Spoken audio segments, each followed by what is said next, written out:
Wah. Du, du, du, du, du, du, du, du, jalan. Oh. Ganda. Ganda. Ganda. Anu.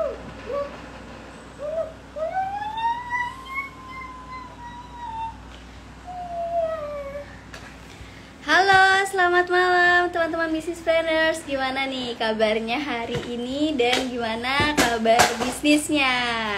Halo semuanya, halo selamat malam. Oke, sebelum kita mulai live hari ini adalah sesi Q&A bersama salah satu panel expert kita, yaitu Pak Rex Marindo, sekaligus founder dari Foodies. Nah, teman-teman bisa menyiapkan pertanyaannya nanti ya. Yuk, sebelum mulai teman-teman bisa tulis ya di kolom komen nama dan domisilinya. Oke? Alhamdulillah sehat dan lancar. Alhamdulillah Kak Syaril. Halo Kak Desi.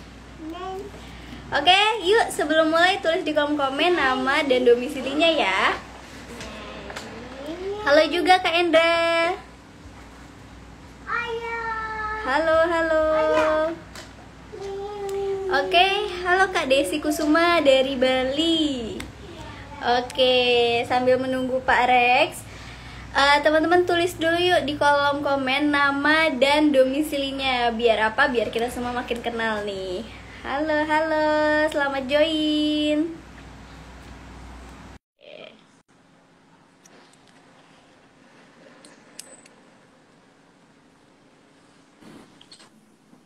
Halo, selamat malam Pak Rex. Halo malam Mbak Putri, atau saya panggilnya apa nih? Mbak Salwa, biasa dipanggil Salwa sih. Oh, Mbak Salwa. Oke, selamat malam. Salam kenal Pak Rex, gimana kabarnya Pak? Alhamdulillah baik. Oke, ini posisinya lagi di mana nih? Di kantor atau udah di rumah? Lagi work from home. Udah malam soalnya. Oke, ini kita sapa-sapa dulu nih Pak, temen dari Bisnis Planners. Ada dari Trenggalek, ada yang dari Cilacap, ada yang dari Bali, ada dari Makassar. Halo, selamat malam Bisnis Planners. Halo, selamat malam semua. Oke, teman-teman, ini live pertama bareng saya ya Pak. Iya, kayaknya. Kita belum pernah bareng ya? Kayaknya Zoom yang barengnya waktu itu ya. Pernah di Zoom untuk mungkin karena baru banyak yang follow, terus juga banyak yang baru ikut. Boleh nih Pak Rex sebelumnya perkenalkan diri dulu dan sapa teman, dan misalnya sebagai apa di bisnis ID dan expert apa misalnya. Silakan Pak Rex dulu teman-teman. Ya oke, selamat malam, assalamualaikum semua teman-teman. Ya senang banget nih jumpa. Ini kayaknya live pertama setelah puasa ya, jadi setelah Lebaran gitu. Jadi spesial nih bareng bisnis.id gitu ya. Nah jadi perkenalkan, nama saya Rex Marindo. Saat ini saya sebagai CEO dari Foodies ya. Foodies itu platform untuk belajar dan berkarir dalam bisnis kuliner. Kurang lebih gitu Mbak Sawa. Oke, siap. Terima kasih Pak Rex. Nah teman-teman, Pak Rex ini adalah salah satu apa ya istilahnya ya, hebat di bidang bisnis kuliner ya Pak Rex ya. Kebetulan Pak banyak nih bisnis kulinernya. Oke, Pak Rex tadi kita sempat bahas di WhatsApp dulu ya tentang topik pembuka hari ini biar makin panas, biar teman-teman makin semangat belajarnya ya. Hari ini topiknya apa Pak? Tentang wow factor gitu ya Pak ya. Iya benar, hari ini kita bakal bahas tentang wow faktor ya. Apa itu? Nah, nanti deh. Ya, oke. Mungkin sambil teman-teman menunggu, teman-teman yang baru join bisa tulis nama dan domisili ya di kolom komen. Nah ini kita mau langsung mulai aja atau gimana nih Pak? Boleh. Kita mulai aja biar waktunya efektif. Oke, siap. Silakan Pak Rex. Iya. Thank you banget ya teman-teman, sudah ada waktunya. Ini Mbak Salwa, bukan kita langsung Q&A nih, ngobrol-ngobrol.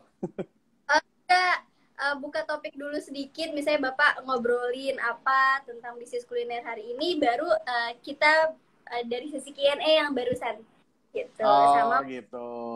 Oke, thank you kalau gitu ya. Jadi teman-teman hari ini mungkin tadi kita sempat ngobrol dengan Mbak Salwa ya, kira-kira apa sih topik yang akan kita bahas gitu. Dan saya pikir salah satu topik yang paling menarik ya untuk teman-teman UMKM, khususnya teman-teman kuliner itu adalah wow factor ya. Jadi wow factor itu apa sih? Kemudian bagaimana implementasinya, kemudian nanti apa tujuan dan objektifnya kita dalam melakukan wow factor, dan juga impact-nya seperti apa sih dalam bisnis itu. Nah, ini satu hal yang sangat menarik. Dan salah satu yang juga membuat ini menjadi sangat menarik itu adalah konsep ini sangat applicable. Ya, konsep ini sangat applicable.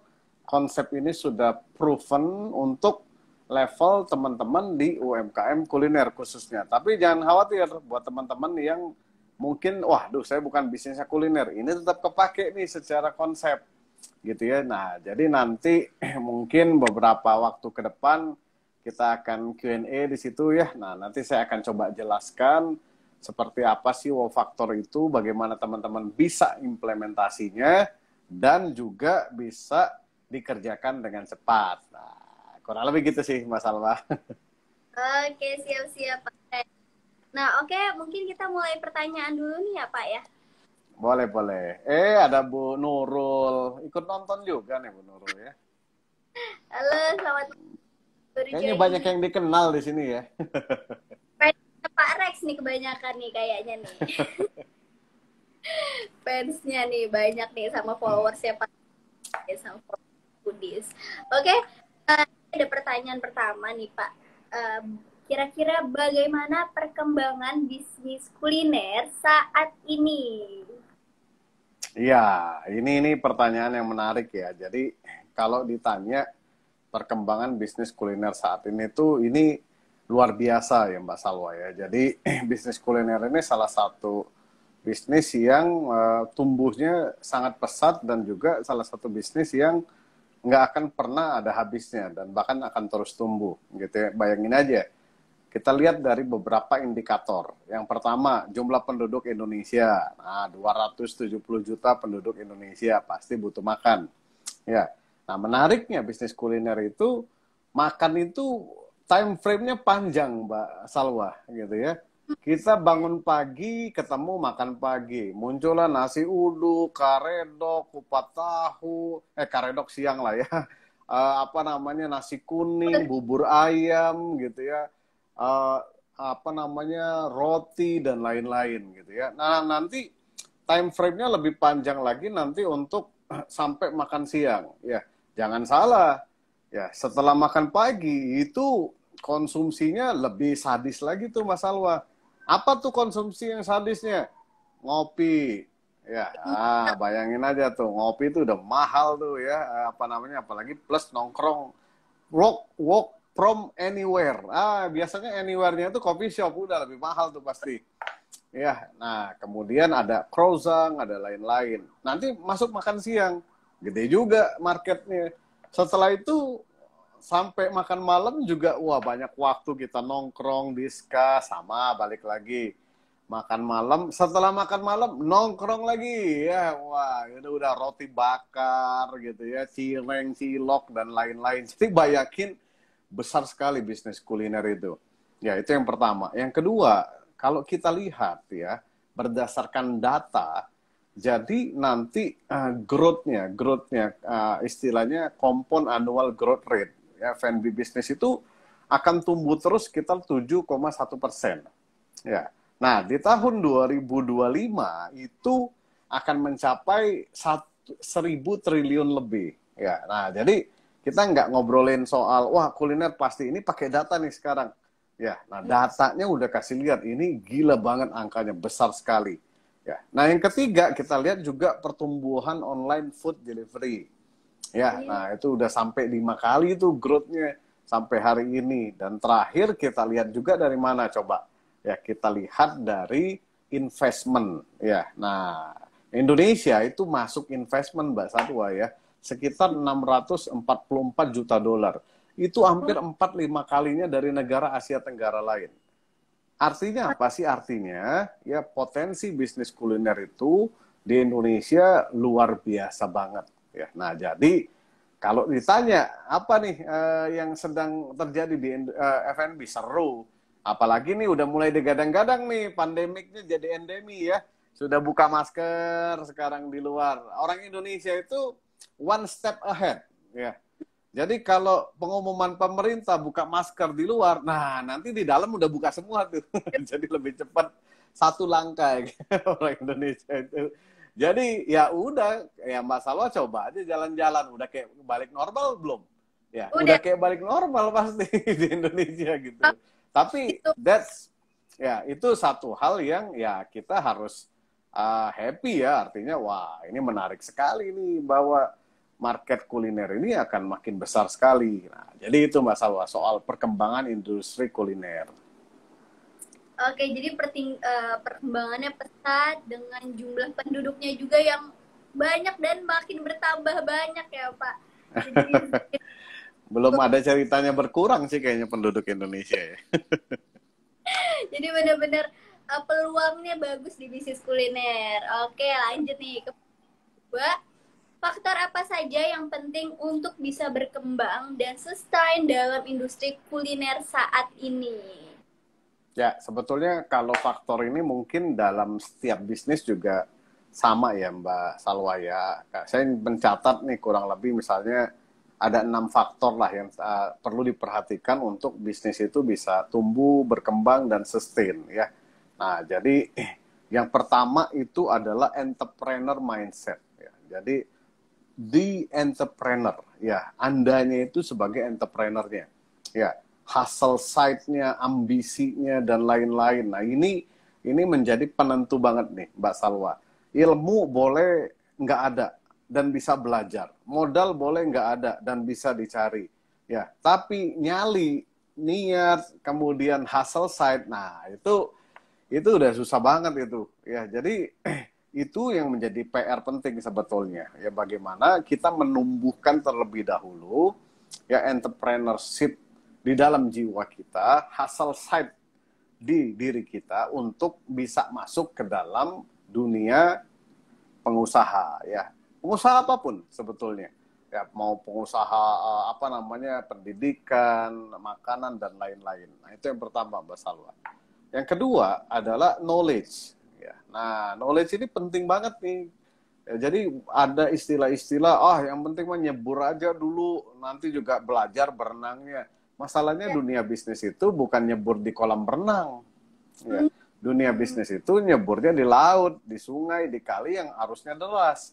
Kalau saat nyebur nggak punya persiapan, misalnya sudah belajar dulu minimal berenang gaya bebas atau gaya katak gitu atau gaya nyelam gitu ya kemungkinan besar terbawa arus, ya kemungkinan besar mati tenggelam gitu ya. Dan itu pada prakteknya menunjukkan persentase yang gagal itu besar sekali memang. Ya, dan mostly kegagalan itu akan disebabkan juga oleh masalah knowledge ya. Nah, jadi jangan menganggap sepele ya. Bahkan kita pun kan diajarkan ya bahwa ya ikro gitu ya. Ayat pertama itu belajar ilmu ya yang muncul gitu. Nah, jadi ini faktor kedua nih Mbak Salwa ya. Yang ketiga adalah baru nih masuk ke bisnis plan. Bisnis modelnya seperti apa, which is ini ilmu juga sebenarnya masih related dengan yang kedua ya. Jadi nggak bisa misalnya bikin bisnis coba dulu aja deh, yang penting buka dulu tendanya pakai pecel lele dan lain-lain ya, kita lihat aja berhasil atau nggak bisa. Setidaknya kita belajar ilmu bagaimana mendevelop rasa yang sesuai dengan target market kita. Nah, itu kan butuh ilmu. Berarti kan kita butuh paham dulu siapa sih target market gua teh sebenarnya gitu. Baru kemudian kita mendeliver rasa yang sesuai dengan target market. Itu kan ilmu ya. Jadi nggak bisa kayaknya sambal gua enak deh. Nah, gitu. Oh, kayaknya harga gua akan diterima deh. Semuanya pakai kayaknya. Ya, nah pada prakteknya kita dipraktekin nggak ada yang beli, ada yang bilang rasanya zong dan lain-lain ya. Nah, itu yang ketiga. Yang keempat, menurut saya, itu tim. Apalagi ketika tahap nanti mau berkembang dan skill. Ya, butuh tim yang kompetensinya saling melengkapi, akan jauh lebih baik. Ya, jadi Avenger itu apa namanya, Superman tuh butuh nggak dalam bisnis kuliner? Butuh. Ya. Teman-teman tuh memang kadang-kadang harus jadi Superman dulu di awal ya. Sebelum ngumpulin Avenger-nya gitu ya, ngumpulin timnya. Karena kenapa? Di awal kan belum tentu kita bisa bayar orang yang bagus-bagus. Ya. Di awal belum tentu kita bisa dapat co-founder ataupun teman yang mau berjuang bersama. Nah, itu belum tentu loh di awal. Ya, jadi memang butuh Superman dulu di awal ya, apalagi UMKM. Ya lu yang bangun, ya lu yang belanja bawang, yang potong bawang, yang lain-lain, ya itu Superman gitu ya. Dan itu butuh tetap ya. Nah, itu yang keempat. Yang kelima baru strong in execution. Nah, ini related dengan hal-hal di atas tadi. Kalau tidak punya business plan, ya misalnya punya marketing, apa yang mau dieksekusi? Nanti ya udahlah jalan dulu aja lah. Yang penting kalau orang Bandung bilang teh kumaha engke gitu ya, gitu. Oke-okean we lah bisnis mah gitu. Ya memang begitu nature-nya. Ya ini kemungkinan besar ya failed pasti. Bukan berarti kadang-kadang ada juga yang hoki ya. Maksudnya buka rame gitu ya, pas-pas aja gitu. Gitu.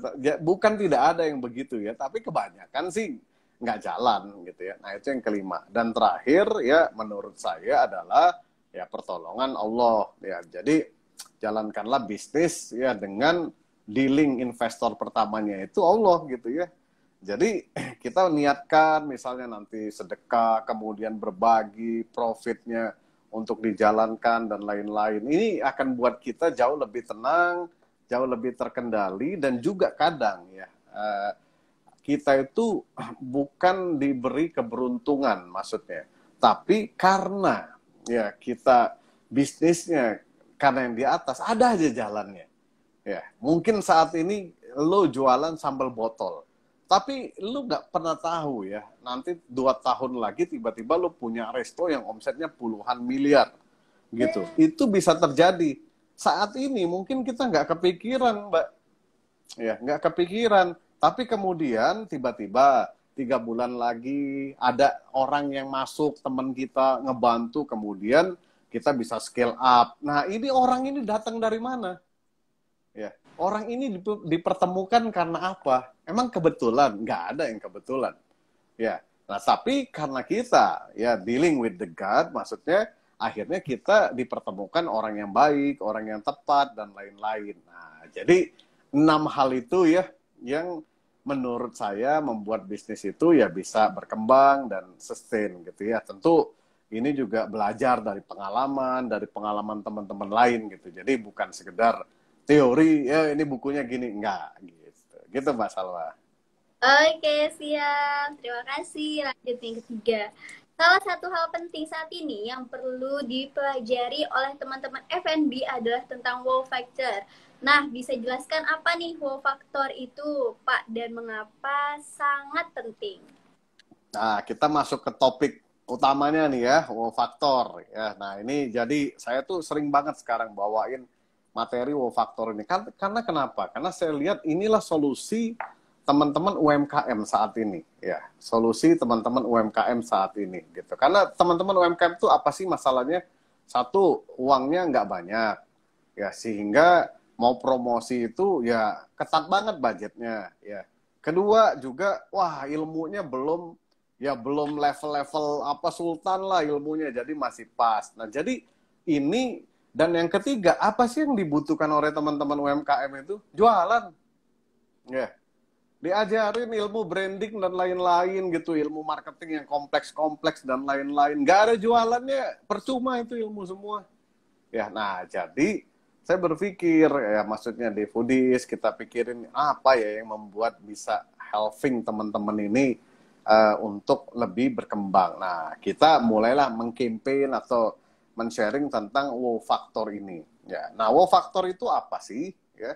Wow factor itu ya bisa strategi, taktik, teknik, program yang digunakan untuk menciptakan ya viral effect ya, yang fungsinya untuk membuat brand dan bisnis kita lebih cepat dikenal, lebih cepat ada pembelinya, dan juga lebih cepat untuk ya bisa masuk ke dalam pikiran konsumen. Ya, contoh misalnya ya yang lagi viral nih, contoh di Yogyakarta ada satu brand namanya bakso tetelan janda ngamuk. Wah, ini langsung wah apa ini gitu ya.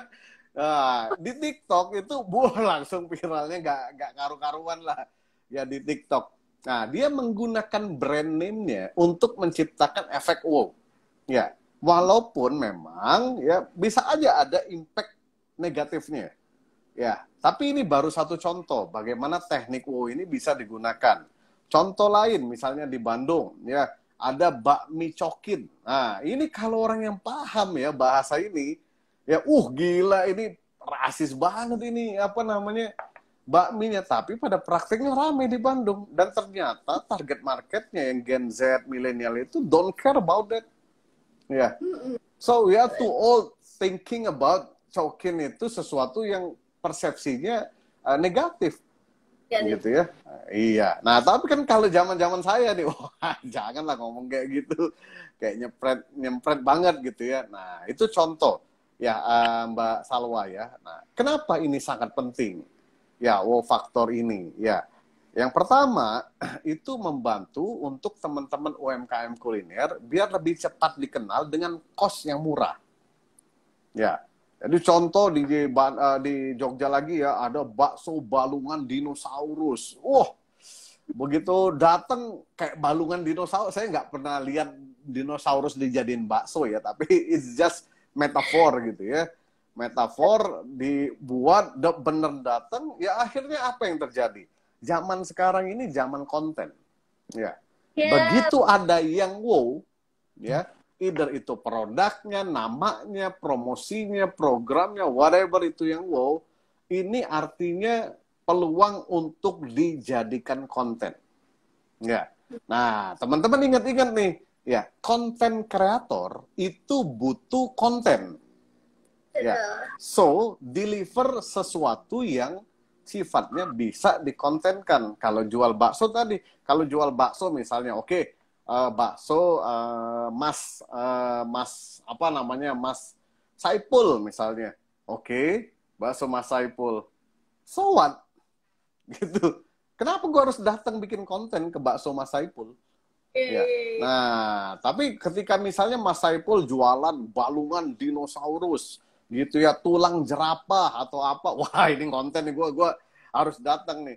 Jadi kita bahkan bisa menciptakan efek FOMO ya terhadap si konten kreator, bahwa dengan fear of missing out konsep yang kita ciptakan tadi, si konten kreator ini bahkan nggak usah dibayar Mbak Salwa.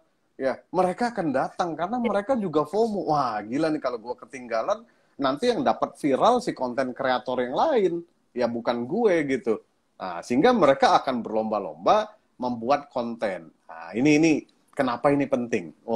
Faktor ini. Yang kedua, ya, wow faktor ini menciptakan impact sales instan. Ya, jadi Mbak Salwa sering nggak lihat di TikTok, wih ini apa nih viral banget, ayo yuk datang yuk beli yuk, atau GoFood yuk, whatever itulah. Ya, nah contoh misalnya di Grand Indonesia tuh, ya ada steak 36 atau steak berapa tuh yang viral, ya bahkan yang minta cabangnya Mbak Salwa, ya itu sampai 1.000 yang masuk ke WA-nya mau buka franchise-nya. Steak murah 18.000, cuman pakai gerobak, pakai paha ayam, ada bumbu-bumbu, taruh, tempel, waiting list-nya bisa 1 jam mau makan steak. Ya. Nah, ada lagi di Grand Indonesia. Jadi sering-sering nih main ke Grand Indonesia, lagi banyak banget yang viral tuh. Ya, ada ayam cabai hijau yang palu geprekannya itu gede banget, udah ya yang hijau, wah yang geprek yang pecitnya kalau udah disebar itu wah gila ya, gurih, tapi ya kita kan emang nggak peduli yang begitu-begitu ya. Nah itu bayangin sales impact-nya instan ya, itu yang kedua. Yang ketiga, mempercepat validasi produk ya, kalau emang nggak laku terus ini ya udah cepat tutup, kalau laku cepat berkembang. Nah cuman teman-teman ini suka bilang, Mas kalau viral efek atau wow faktor itu kan tidak bertahan lama. Memang betul. Ya, tidak ada satu program yang bisa bertahan bertahun-tahun, nggak ada. Ya, that's why kalau bicara sales ya kita bicara impact awalnya dulu nih. Baru nanti siapin operation, supply chain, program sales yang lain, program wow factor yang lain. Jadi memang bisnis kuliner tuh nggak bisa, oh gue udah viral sekali, antrian 5 kilo selesai, 2 tahun kemudian gue masih akan rame. Aduh, halo, ada kompetitor, ada customer yang berubah, preferensinya, harapannya, dan lain-lain. Not that game. Ya, bukan kayak begitu gamenya. Ya, tapi butuh nggak kita viral, kemudian rame di awal? Butuh. Ya, cost-nya murah, salesnya dapat, kemudian juga bisa cepat growth, ya, kemudian validasi produk datang. Nah, jadi itulah faktor Mbak Salwa, dan kenapa itu sangat penting. Wah, menarik ya teman-teman ya, harus dicatat nih. Kalau yang nonton live nih harus sambil nyatat nih ya. Oke, lanjut nih yang keempat. Wow faktor apa saja yang bisa dijadikan senjata bagi teman-teman kuliner untuk meningkatkan sales and growth mereka? Ya, sebetulnya apa aja yang bisa jadi wow factor itu banyak, Mbak Salwa ya. Yang penting konsepnya tadi yang saya sudah ceritakan. Satu ya, itu membuat mata, telinga kita untuk jadi gatel. Aduh, apa nih? Nah, itu wow tuh berarti ya. Misalnya kayak tadi saya sebut misalnya bakso tetelan janda ngamuk, buset. Ini apa nih? Nah, itu wow factor ya. Atau balungan dinosaurus, itu wow factor. Ya. Nah, ataupun sesuatu yang intinya ya itu membuat kita menjadi curious, ya. Penasaran, pengen datang, pengen beli, whatever itu. Itu yang pertama ya. Lihat dulu catatan apa itu wow factor tadi yang saya jelaskan. Yang kedua, ini menciptakan efek FOMO, ya, fear of missing out, yang mendorong orang itu, ini nih gue nggak bisa nih, gue harus datang nih. Contoh nih ya, KFC gitu ya, yang KFC yang di Jalan Senopati yang situ, yang KFC Sultan ya dia omongin gitu ya. Nah, orang datang bayar mahal. Kenapa? Karena gue harus datang aja sih. Gimana ya? Jadi gitu. Terlepas apakah gue akan datang lagi? Iya oke. Ayam gue harus makan 200.000. Let's think about abis itu ya. Tapi datang butuh untuk bikin konten. Ya. Nah, jadi menciptakan efek FOMO ya. Yang ketiga tentu aja mendorong konten, membuat konten. Ya. Jadi kalau Mbak Salwa datang, pasti handphonenya diangkat, buka video, guys, gue lagi makan bakso dinosaurus nih. Wah, pokoknya kayak gitu. Nah, itu catatannya ya, wow factor itu. Apa aja kemudian yang bisa dijadikan wow factor sekarang? Ya, banyak. Satu, contoh produknya. Nah, produk kan tadi sudah kasih contoh tuh, bisa balungan dinosaurus, apapun itu. Ya, ada sum-sum tulang dinosaurus yang bisa disedot-sedot. Banyak banget. Intinya, coba otak-atik produk kita, ya, sehingga bisa menciptakan efek wow. Ya, itu satu, dari sisi produk kita bisa bangun wow factor. Yang kedua, bisa juga dari program promonya. Ya, contoh, waktu itu Bittersweet by Najla bikin promo di mana kalau kita beli dessertnya itu dapat emas. Berapa gram ya? 2, 3 gram atau 5 gram. Kalau kita makan dessertnya, nah hari itu mungkin dia sebar ada 5 emas ya dari 5 produk yang kalau lo hoki begitu makan dapat emas. Ya. Wah, ini sih efek di TikToknya parah banget waktu itu ya. Semua orang jadi ngomongin ya, antrian Gojeknya memang wah parah gila banget gitu ya.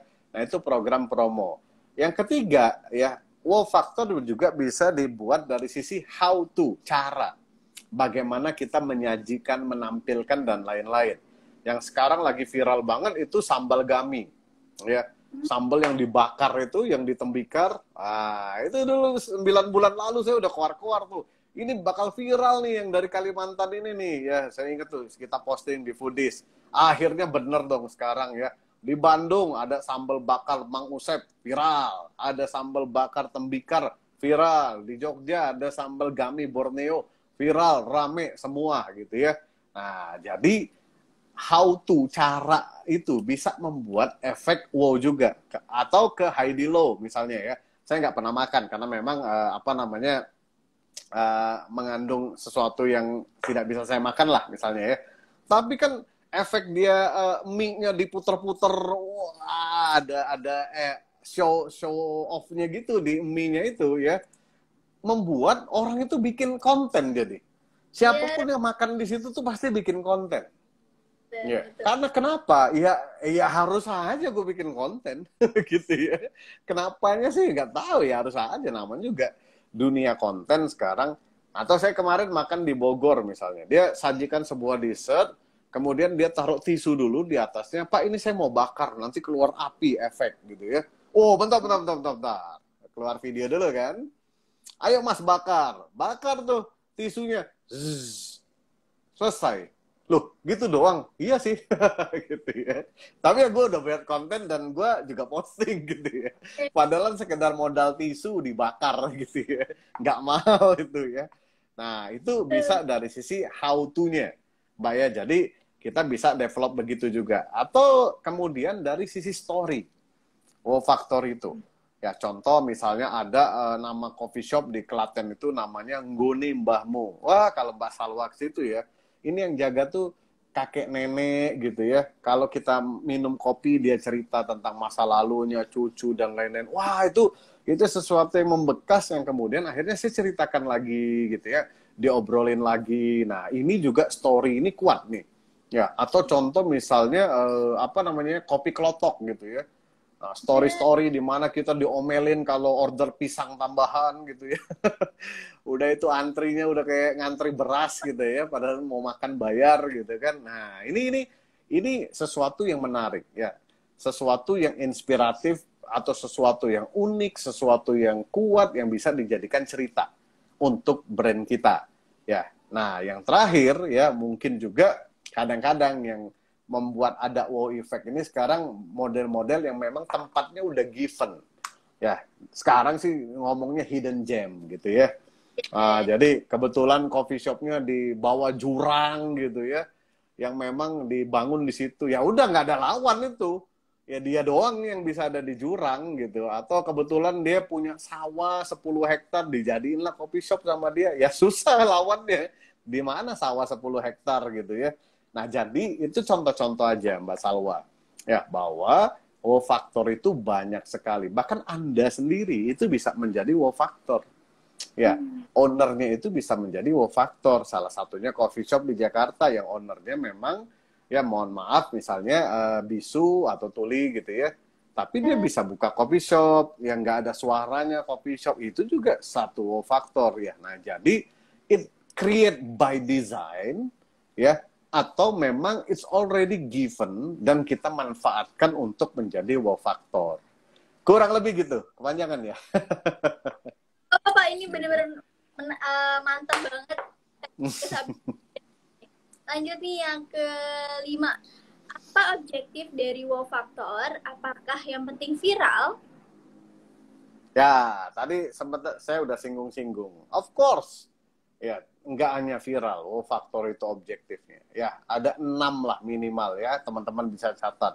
Yang pertama, tentu aja kalau kita menciptakan satu wow faktor yang tepat dan kemudian pasar buy it, ya artinya mereka masuk ke dalam perangkapnya kita ya. Pertama tentu traffic increase ya. Jadi akan terbentuklah TC atau revenue ya. Orang kan datang beli order dan lain-lain karena FOMO itu nggak cuma datang foto, pasti beli. Ya. Nah, catatan saya ketika menciptakan hal-hal kayak gini, pastikan dulu basicnya kita udah betul. Produk udah di-riset, memang enak dan lain-lain. Jadi jangan di-wow-kan kemudian tapi produk zong ternyata. Atau ya ngaco lah. Ya, itu yang pertama. Yang kedua, wow factor itu meningkatkan brand awareness. Ya. Kapan lagi dan di mana lagi dengan biaya yang murah bisa viral ratusan ribu atau jutaan view di TikTok. Ya. Nggak ada. Ini udah zamannya yang terbaik untuk menciptakan hal-hal kayak gini. Kenapa? Karena didukung oleh ya platform distribution konten yang sangat powerful yaitu TikTok. Ya, di mana Salwa tidak butuh follower banyak tapi bisa yang view puluhan ribu, ratusan ribu, bahkan jutaan. Ya, tidak butuh follower yang banyak gitu. Beda kan kalau Instagram feed gitu ya. Ya, Instagram feed atau story gitu ya. Kita punya follower 1.000, paling yang lihat 20 gitu kan. Nah, itu menariknya. Yang ketiga ya, wow factor ini bisa ningkatin apa yang dinamakan dengan average per check ya, atau basket size, atau ningkatin apa namanya volume atau transaksi belanja. Yang keempat nih yang paling penting, kadang-kadang wow factor ini kita bisa manfaatkan untuk meningkatkan dan menjaga brand relevansi. Ya. Oh, brandnya dulu udah jadul nih, udah 5-6 tahun lalu gue main sih ke situ. Nah, kemudian dia melakukan lagi efek baru, branding baru, menciptakan, wah gila udah baru nih, keren nih tempatnya sekarang. Dia ada menu-menu begini, ada, wah ngikutin hal-hal baru. Nah, brand relevansi itu juga penting banget tuh Mbak Salwa. Ya, menggunakan teknik yang seperti ini. Yang kelima, nah kita bisa menciptakan community building juga dengan cepat. Karena dengan viral, nah orang tuh jadi tahu, oh ini tempatnya pesepeda nongkrong di sini nih, ayo kita nongkrong semua. Nah, jadi kita bisa create. Of course ya, tidak ada, tadi saya bilang, satu program yang berdiri sendiri. Ya, tentu harus ditunjang dengan program-program lainnya. Dan yang terakhir, tentu aja kalau kita brandnya udah established, wow factor ini menjaga brand kita tetap pada tingkatan yang kita inginkan. Ya, sehingga valuasi brand kita akan lebih baik juga. Nah, ya, teman-teman, jadi banyak efeknya, bukan cuma soal viral ini gitu Salwa. Oke, terima kasih. Lanjut nih. Yang terakhir, bagaimana kita bisa konsisten membangun wow factor bagi bisnis kita? Oke. Nah, untuk menciptakan ya wow factor yang konsisten gitu ya, ataupun program-program yang konsisten, yang pertama tentu teman-teman ya harus paham bahwa segala sesuatu, program, teknik, strategi, dan lain-lain itu butuh insight. Ya. Sekarang contoh begini, saya menjual misalnya nasi Padang, katakanlah. Ya. Kalau saya nggak punya insight, yang pertama insight, ya mungkin saya sekedar jualan nasi Padang aja, udah selesai. Tapi orang yang punya insight, ya, itu dia mungkin do something. Wah, ini gue harus begini nih. Ya, Padangnya harus gini nih, sehingga nanti dibicarakan di apa dan lain-lain. Nah, insight ini datangnya dari mana? Ya, insight itu datangnya dari data, fakta, informasi, knowledge, dan experience. Ya. Jadi kalau Salwa pengen menciptakan sebuah pemikiran-pemikiran inovasi-inovasi baru yang kita namakan itu insight, nah Salwa itu harus melengkapi prosesornya nih ya, dengan data, fakta, informasi, knowledge, dan experience. Otherwise, nggak akan muncul insight-nya. Ya, jadi misalnya diem gitu, melamun, ngelihat langit, kira-kira jualan gue naiknya gimana ya programnya? Nggak akan ketemu. Ya, ini tuh bukan soal cinta gitu ya. Ini tuh bukan soal horor dan lain-lain. Ini tuh ilmu bisnis gitu ya. Jadi, lo nggak usah ngelamun, tapi buka laptop lo ya, nonton TikToknya akun-akun kuliner, kemudian baca-baca artikel-artikel misalnya di Foodies, nonton video di Business ID dan lain-lain. Nah itu baru akan menciptakan ide. Ya, nggak ada ceritanya melamun. Wah, gue kayaknya butuh ngopi dan ngerokok dulu nih biar ada ide. Kalau desain gue nggak tahu deh, orang desain banyak begitu ya. Oh mungkin kreasinya muncul. Tapi orang strategik ya, nggak ada cerita nih rokok ngopi keluar ide itu. Ya dia butuh baca data dulu, baca riset. Ini mantep deh ini. Ya, nah jadi yang pertama teman-teman ya, untuk membangun konsistensi, menciptakan hal-hal yang sifatnya wow, kita butuh insight. Insight itu di-create dari data, fakta, informasi, knowledge, dan experience. Itu yang pertama. Yang kedua, tim. Nah, jadi kita itu pebisnis kadang-kadang sibuk, Salwa. Ya nggak ada waktu untuk lihat-lihat TikTok, bikin-bikin konten, dan lain-lain. So, you need team untuk menjalankan itu. Mas, tapi tim itu kan mahal ya, gimana? Ya udah pakai anak magang misalnya. Yang penting kita business owner-nya tahu apa yang harus dikerjakan dan dilakukan oleh anak magang tersebut. Ya, jadi jangan, lo bikin TikTok deh. TikToknya apa, Pak? Nah, itu gue kagak tahu. Ini nih business owner yang mabok ya. Minimal kita business owner, Pak, TikToknya kayak gimana? Nah, TikToknya kita harus menciptakan efek wow nih. Nah, efek wow itu ada beberapa. Ilmunya dipakai. Jadi yang di brief itu paham. Oh iya juga ya. Gitu. Berarti saya harus lihat TikTok dulu. Iya bener. Nah, itu baru business owner. Ya, nggak perlu lu yang kerjain. Ya, bisa orang lain yang kerjain. Yang ketiga, butuh yang namanya konsistensi. Ya, artinya kalau sekali nih, wah belum punya impact nih, belum viral dan lain-lain, konsistensi aja lakukan. Ya, pasti akan ketemu. Ya, di mana ini dia nih, udah plek nih, viral terus tuh kayak Bittersweet by Najla, It's Sambal dan lain-lain tuh. Wah, itu udah konten-konten sederhana yang terus viral gitu ya. Yang keempat, butuh budget. Ya, saya nggak bilang nol amat juga yang begini-begini. Ya, minimal anak magang kan harus dibayar. Ya, punya kamera yang bagus misalnya, atau punya mikrofon, butuh laptop, langganan Canva misalnya untuk di ngulik-ngulik audit dan lain-lain. Nah, seperti itu. Dan terakhir, evaluasi. Jadi, terus lakukan evaluasi dan improvement dari proses itu. Insya Allah sih, ya kalau teman-teman menerapkan hal-hal ini, ya ini punya impact pasti ke bisnisnya teman-teman. Not literally harus bisnis kuliner, saya rasa. Gitu, Mas Salwa. Oke, mantap. Terima kasih. Nah, ini udah mulai banyak pertanyaan yang masuk. Gimana kalau kita baca? Oke. Oke, ini ada pertanyaan pertama dari Eston BN. Halo Kak, bisnis kuliner apa yang paling dicari orang-orang sekarang ini? Bisnis kuliner apa yang paling banyak dicari? Ya. Oh, kalau bisnis kuliner yang paling banyak dicari, tentu aja bisnis kuliner yang terkait dengan comfort food. Ya, comfort food itu apa sih? Comfort food itu sesuatu yang dimakan atau dinikmati setiap hari. Nah, itu comfort food. Ya. Kalau pagi nasi kuning, nasi uduk, bubur ayam, ketoprak, kupat tahu dan lain-lain, tergantung siapa target marketnya dan kita tinggal di wilayah yang mana. Nanti kan beda target marketnya. Mungkin orang Palembang ya sarapan paginya pempek. Nggak ada yang bercanda.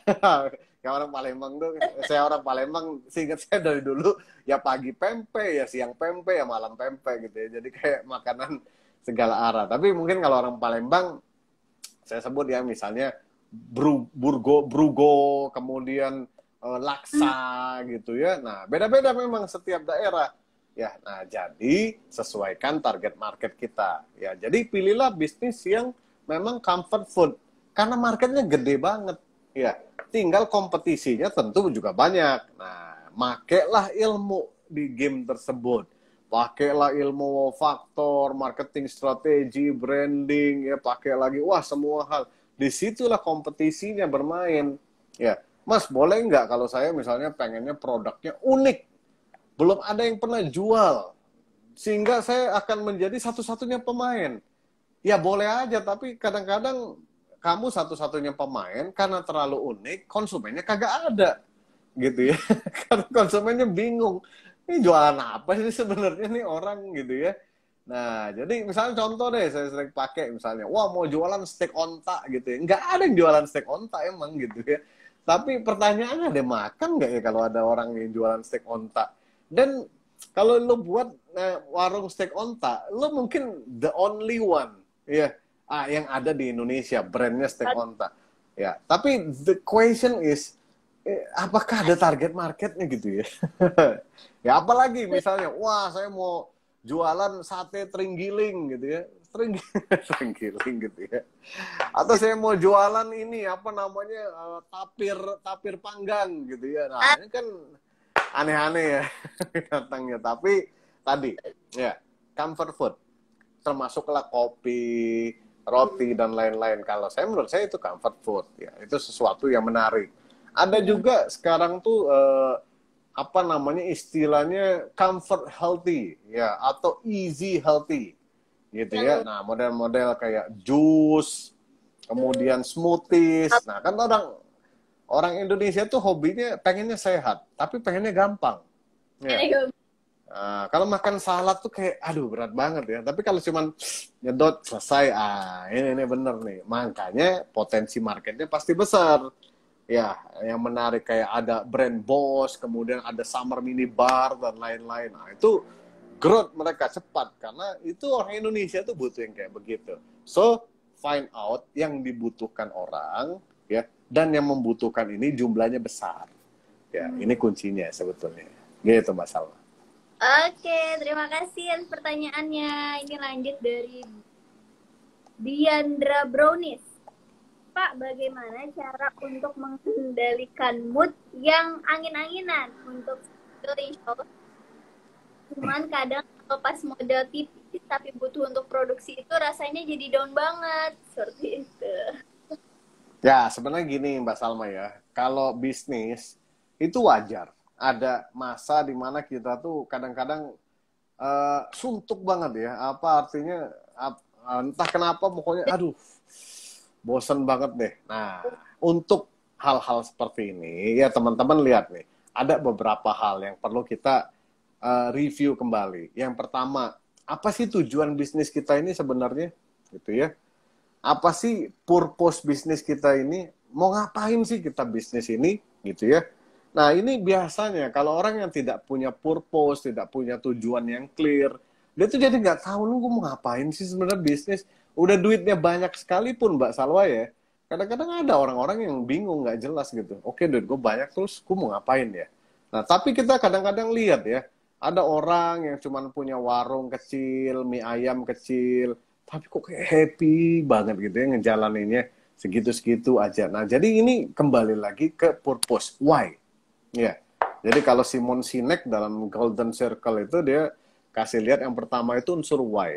Kenapa? Purpose. Ya, apa tujuannya? Kalau tujuan kita, misalnya, oh gue pengen bisnis nih untuk memberikan manfaat bagi banyak orang, buka lapangan pekerjaan, dan gue berharap satu hari ini bisa jadi amal jariah gue sebagai bagian dari ibadah gue kepada Allah. Wah gila Mas Alma, sesuntuk-suntuknya kita, ya kita balik lagi ke situ, semangat lagi kita. Oh iya juga ya, kalau memang begini gue harus, dengan seluruh kerja keras gue, susah payah gue, hasilnya masih begini, ya belum bagus sales dan lain-lain, nggak apa-apa, mungkin rezekinya masih segini. Kalau tahu kerjanya buat apa, ya. Nah ini pertama nih teman-teman, kita benahi lagi purpose, tujuan kita, why-nya kita dalam menjalankan bisnis. Yang kedua, biasanya tidak bikin yang namanya angka, ya. Nah jadi kita tuh nggak ada objektif atau target yang kita pengen tuju, ya. Jadi penting banget kita ngeset angka. Kenapa? Angka ini mendorong kita semakin semangat dan punya ambisi.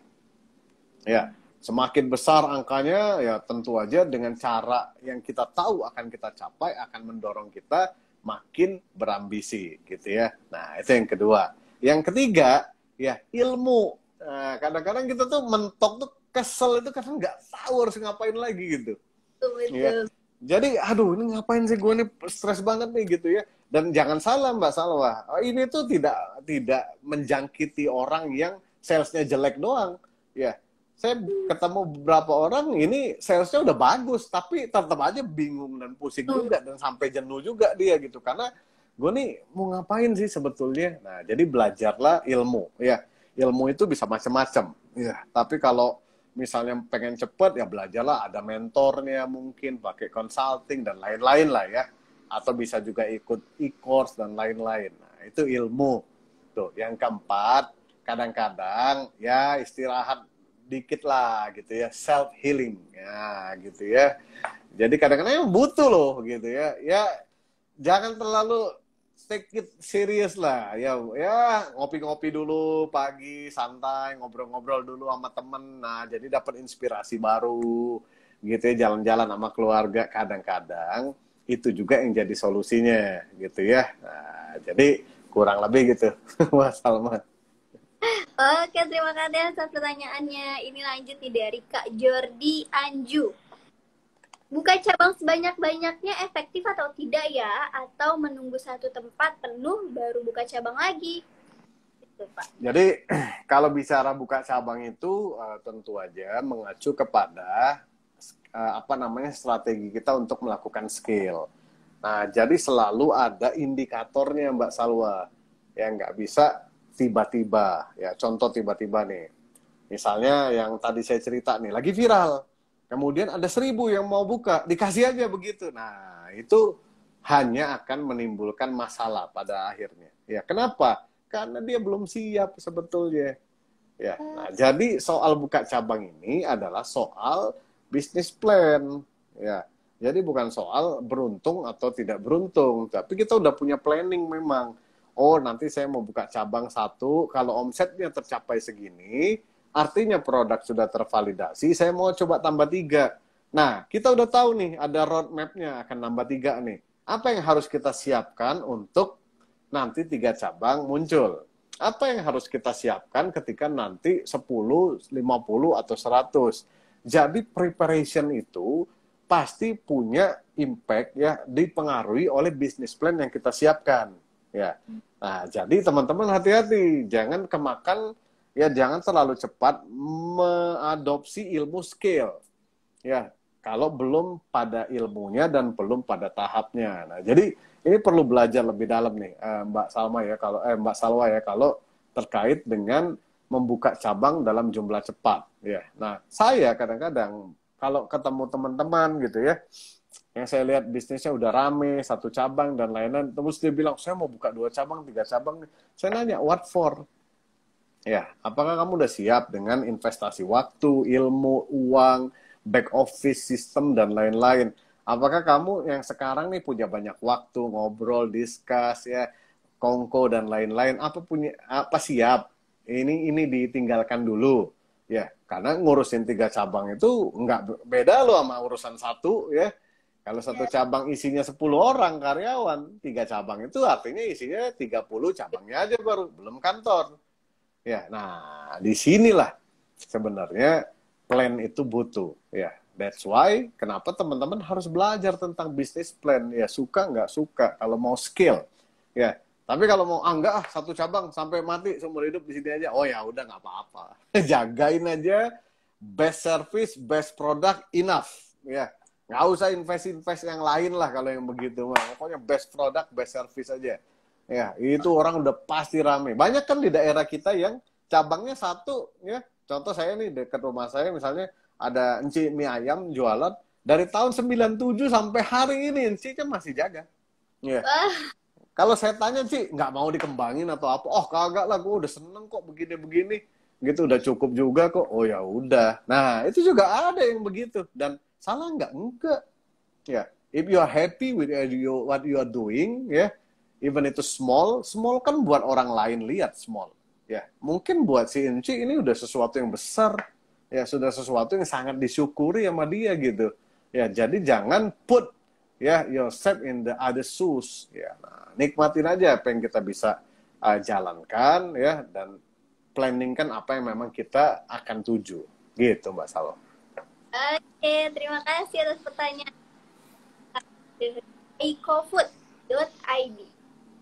Mas Rek, bagaimana menghadapi kompetitor yang bergerak masif ingin membantai kita sampai memasukkan marketing intelijen ke usaha kita? Kok bisa tahu ada intelijennya masuk? Berarti intelijennya nanti dirukyat dulu aja tuh. Canda ya.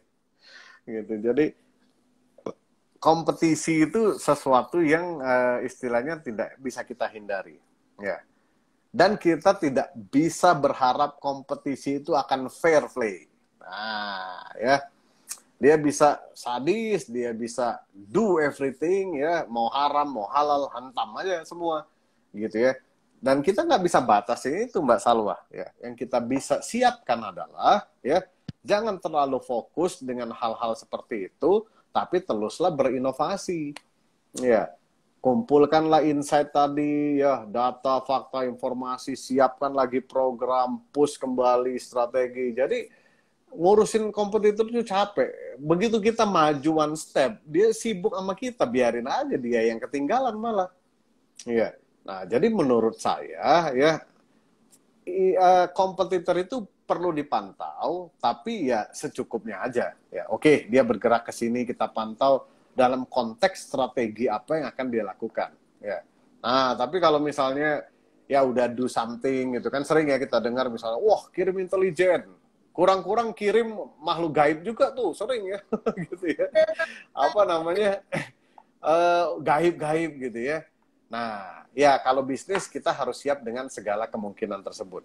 Kalau misalnya pesaing kirim intelijen, nah ini kan nggak etis misalnya ya, ya kita jangan ikutin dong. Ya, istilahnya kalau orang doing something yang haram hukumnya, lah kemudian kita ikuti, apa bedanya kita sama mereka? Ya, which is itu mungkin bukan satu yang urgensi juga, gitu ya. Nah, jadi menurut saya pesaing pantau, tapi jauh lebih penting kita terus berinovasi, terus menciptakan sesuatu yang impactful, terus memahami siapa konsumen kita, mendeliver apa yang mereka butuhkan. Nanti konsumen yang akan tentukan, ya, bahwa wah tempat kita itu jauh lebih oke, jauh lebih baik dan lain-lain gitu ya. Mau orang bilang dan lain-lain gitu ya. Nah, tadi klinik gitu ya. Itu klinik gitu ya. Zaman-zaman dulu tuh ya ada tuh ya kalau lagi buka cabang di mana, wah kesurupan gitu. Wah, ini kurang ini nih, belum dirukiat dan lain-lain. Tapi ya bisnis kuliner percaya nggak percaya ada aja sih yang begitu ya. Gitu. Betul. Betul, pasti ada ya Pak. Soalnya kejadian juga di dulu usaha saya. Oh. Oke, terima kasih Pak Rex. Makanya pasang CCTV Mbak gitu ya. Nah, kalau udah terbang-terbang di CCTV nggak ada, ya ada berarti gitu ya. Tapi ternyata dulu kita pernah tuh, wah mikir nggak bener nih. Pas dipasang CCTV, ternyata ada oknum gitu. Nah, jadi ya itulah apa namanya dinamika bisnis kuliner itu ya. Pak Rex, gak kerasa loh kita ada 1 jam berlalu loh ngobrol. Oh iya ya. Itu udah 1 jam berlalu ngobrolnya, tapi mohon maaf banget teman-teman bagi yang tadi ternyata banyak banget yang nanya dan kita belum sempet bacain. Mohon maaf, mungkin di next live bisa kita join lagi ya Pak ya. Jadi teman-teman bisa nih, atau enggak kalau ingin lebih tepatnya jangan lupa follow Foodies juga ya Pak ya. Yeah. Oke, thank you. Gak ngerasa banget kita udah 1 jam lalu, udah mendekati waktu istirahat. Terima kasih banyak Pak Rex atas waktunya. Terima kasih hari ini membuat teman-teman semangat. Semoga teman-teman yang ikut live hari ini juga ya tambah semangat dan lebih terbuka untuk eksekusi. Oke, terima kasih Pak Rex. Thank you semua. Semoga bermanfaat ya. Assalamualaikum. Waalaikumsalam.